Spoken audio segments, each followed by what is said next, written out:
अस्सलामुअलैकुम, welcome back to my YouTube channel. तो आज रमज़ान का तीसरा जुम्मा है, तो सभी को तीसरा जुम्मा मुबारक हो। और आज मैं कुछ हदीस की बातें बताना चाहती हूँ आप सभी को। तो नमाज़ छोड़ने की क्या सज़ा है, रोज़ा छोड़ने से क्या होगा, और तरावी के बारे में मैं आप सभी को कुछ बताना चाहती हूँ।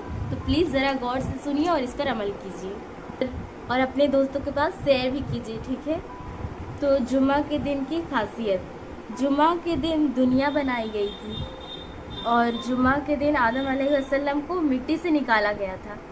जुम्मा के दिन यूनुस अलैहिस्सलाम को मछली के पेट से निकाला गया था। जुम्मा के दिन इस्लाम की पहली जंग हुई थी और जुम्मा के दिन मक्का फतेह हुआ था। और जुम्मा के दिन मूसा अलैहिस्सलाम की कौम को फिरौन के जुल्म से निजात मिली।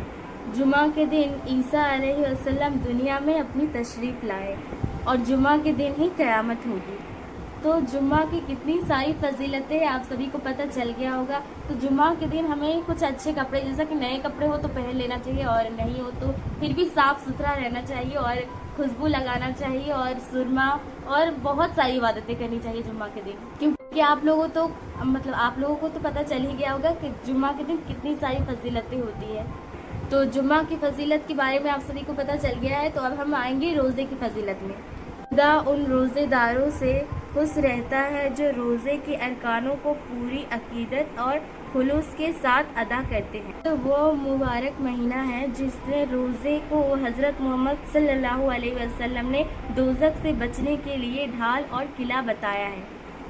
ये वह महीना है जिसका अव्वल हिस्सा रहमत, बीच का हिस्सा मग़फ़िरत और आखिरी हिस्सा निजात यानी जहन्नम से आज़ादी का है। तो रमज़ान क्यों अहम है?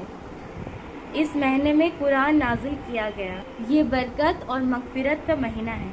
जन्नत के दरवाजे खोल दिए जाते हैं, जहन्नम के दरवाजे बंद कर दिए जाते हैं, शैतान जंजीरों में जकड़ दिया जाता है, नेकियों का सवाब 10 से लेकर 700 तक बढ़ा दिया जाता है। इस महीने में एक रात है जो लैलतुल कद्र है, वो 1000 महीनों से भी बेहतर है। रोज़े की हालत में क्या नहीं करना चाहिए, अब हम लोग इसके बारे में कुछ जानकारी लेते हैं। तो वो सब कैसे अल्फाज है जिससे बोलने से रोज़ा टूट जाता है। नंबर 1, मेरा रोज़ा ना होता तो बताता। नंबर 2, तुम्हें रोज़ा तो नहीं लग रहा, आज मुझे रोज़ा खल रहा है। 4, आज रोज़े ने हालत बुरी कर दी। नंबर 5, यार ये कब खुलेगा रोज़ा। नंबर 6, रोज़े में कुछ खाने पीने की इजाज़त होनी चाहिए थी। नंबर 7, रोज़ा ने मेरी शरीर खराब कर दी। तो अब मैं नमाज के बारे में कहना चाहती हूँ, क्योंकि नमाज हमारी ज़िंदगी में सबसे इम्पोर्टेंट है। बग़ैर नमाज का रोज़ा, बंदा रोज़े से तो है मगर नमाज अदा नहीं करता। ज़रा सोचिए, आप जन्नत के दरवाजे पर तो है लेकिन आप दुनिया से चाबी लाना भूल गए। हदीस पाक में है, नमाज जन्नत की कुंजी है। नमाज छोड़ने की सज़ा क्या है, आइए जानते हैं। एक नमाज छोड़ने पर 2 करोड़ 88 लाख साल दोज़ख में जलने की सज़ा है और क़यामत का एक दिन 50,000 साल लंबा होगा। और सबसे अच्छी बात मैं बताना भूल गई कि आप लोगों के बातों से खामखा परेशान हो जाते हैं। तो हज़रत अली ने क्या फरमाया सुनिए। कभी कभी लोगों की बातों से परेशान ना होना, क्योंकि आपको अपना हिसाब रब को देना है, लोगों को नहीं। तुम किसी के साथ भलाई करो, तुम्हें उसका बदला बुरे की तरह मिले तो समझ लो तुम्हारी नेकी कबूल हो गई। तो हम मुसलमान इतनी इबादत अल्लाह का क्यों करते हैं? क्योंकि हमारे घर में रोज़ी रिज़्क़ आए, अल्लाह हम पर राज़ी खुशी हो जाए, इसीलिए।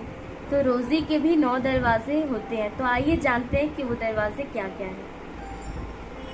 पहला दरवाज़ा नमाज, दूसरा दरवाज़ा इस्तिग़फ़ार, तीसरा सदका, चौथा तक़वा, 5वां दरवाज़ा नफली इबादत है, 6वां दरवाज़ा है हज और उम्रा की कसरत करना, 7वां दरवाज़ा है रिश्तेदारों के साथ अच्छा सलूक करना, 8वां दरवाज़ा है कमज़ोर के साथ सिला रहमी करना और 9वां दरवाज़ा है अल्लाह पर भरोसा करना, क्योंकि अल्लाह पर ही हम लोग भरोसा करते हैं।